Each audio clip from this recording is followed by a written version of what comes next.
ನಮಸ್ತೆ ಎಲ್ಲರಿಗೂ. ಸೊ ನಿಮ್ಗೆ ಯಾವುದೇ ನೋವು, ತಲೆನೋವು, ಏನೇ ಬಾಡಿ ಪೇನು, ಫೀವರ್ ಏನೇ ಬಂದ್ರು ಫಸ್ಟ್ ನೀವೇನ್ ಮಾಡ್ತೀರಾ, ಟ್ಯಾಬ್ಲೆಟ್ ತಗೋತೀರಾ. ಬಟ್ ಈ ಟ್ಯಾಬ್ಲೆಟ್ ಇಂದ ನಿಮ್ಗೆ ಪ್ರಾಬ್ಲಮ್ ಏನಿದೆ ಅದು ಕ್ವಿಕ್ ಆಗಿ ರಿಲೀಫ್ಸ್ ಅಂತೂ ಸಿಗುತ್ತೆ, ಬಟ್ ಅದು ಸೈಲೆಂಟ್ಲಿ ನಿಮ್ ಬಾಡಿಯಲ್ಲಿ ಡ್ಯಾಮೇಜ್ ಕೂಡ ಮಾಡ್ತಾ ಇದೆ. ಸೊ ಈಸಿಯಾಗಿ ಸಿಗುವಂತ ಪ್ಯಾರಾಸೆಟಮಾಲ್, ಈ ಬ್ರೂಫಿನ್ ಮತ್ತೆ ಡಿಕ್ಲೋಫೆನಾಕ್, ಸೊ ಈ ಟ್ಯಾಬ್ಲೆಟ್ ಎಲ್ಲ ನೀವು ಯೂಶಲಿ ಕ್ಯಾಶುಯಲಿ ತಗೋತಾನೆ ಇರ್ತೀರಾ.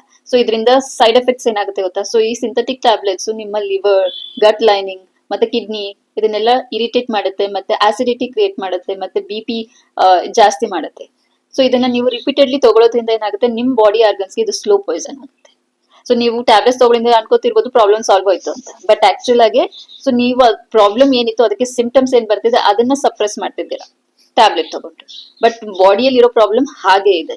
ಸೊ ಬಾಡಿಯಲ್ಲಿ ಇರೋ ಪ್ರಾಬ್ಲಮ್ ಕರೆಕ್ಷನ್ ಸಾಲ್ವ್ ಆಗ್ಬೇಕು ಅಂದ್ರೆ ಫಸ್ಟ್ ನಿಮ್ ಲೈಫ್ ಸ್ಟೈಲ್ ಕರೆಕ್ಷನ್ ಮಾಡ್ಕೋಬೇಕು, ಇನ್ಸ್ಟೆಡ್ ಆಫ್ ಸಿಂಪ್ಟಮ್ಸ್ ನ ಸಪ್ರೆಸ್ ಮಾಡಬಹುದು. ಸೊ ಟ್ಯಾಬ್ಲೆಟ್ಸ್ ಮೇಲೆ ಡಿಪೆಂಡ್ ಆಗೋ ಬದಲು ಸ್ಮಾಲ್ ಪೇನ್ ಇರ್ಬೋದು, ಸಿಂಪ್ಟಮ್ಸ್ ಆಗಿರ್ಬೋದು, ಅದ್ರ ಮೇಲೆ ಆಕ್ಷನ್ ತಗೊಳ್ಳಿ. ಏನಕ್ಕೆ ಈ ತರ ಪೇನ್ ಬರ್ತಿದೆ, ಸೊ ಅದರಿಂದ ಏನ್ ಇಶ್ಯೂಸ್ ಇರ್ಬೋದು ಬಾಡಿಲಿ ಅದನ್ನ ತಿಳ್ಕೊಳ್ಳಿ. Okay, so life style correct ಮಾಡ್ಕೊಳ್ಳಿ. ಮತ್ತೆ ನಿಮಗ್ ಗೊತ್ತಾಗಿಲ್ಲ ಅಂದ್ರೆ ಪ್ರಾಪರ್ ಗೈಡೆನ್ಸ್ ತಗೊಳ್ಳಿ. ಗೂಗಲ್ ಮಾಡಕ್ ಹೋಗ್ಬೇಡಿ. ಗೂಗಲ್ ಅಲ್ಲಿ ಮಾಡಿದ್ರೆ ಒಬ್ಬೊಬ್ರು ಬಾಡಿನೂ ಒಂದೊಂದ್ ತರ ಇರುತ್ತೆ. ಗೂಗಲ್ ಅಲ್ಲಿ ಕೊಡೋ ಆನ್ಸರ್ ಎಲ್ಲರಿಗೂ ಸೂಟ್ ಆಗಲ್ಲ. ಸೊ ಪ್ರಾಪರ್ ಗೈಡೆನ್ಸ್ ತಗೊಂಡು ಬಾಡಿನ ಸರಿ ಮಾಡ್ಕೊಳ್ಳಿ. ಬಾಡಿಗೆ ಅದರದೇ ಆದ ಎಬಿಲಿಟಿ ಇದೆ ಹೀಲ್ ಮಾಡ್ಕೊಳ್ಳೋದಕ್ಕೆ, ಬಟ್ ನೀವ್ ಅದಕ್ಕೆ ರೈಟ್ ವೇಲಿ ಸಪೋರ್ಟ್ ಮಾಡ್ಬೇಕು.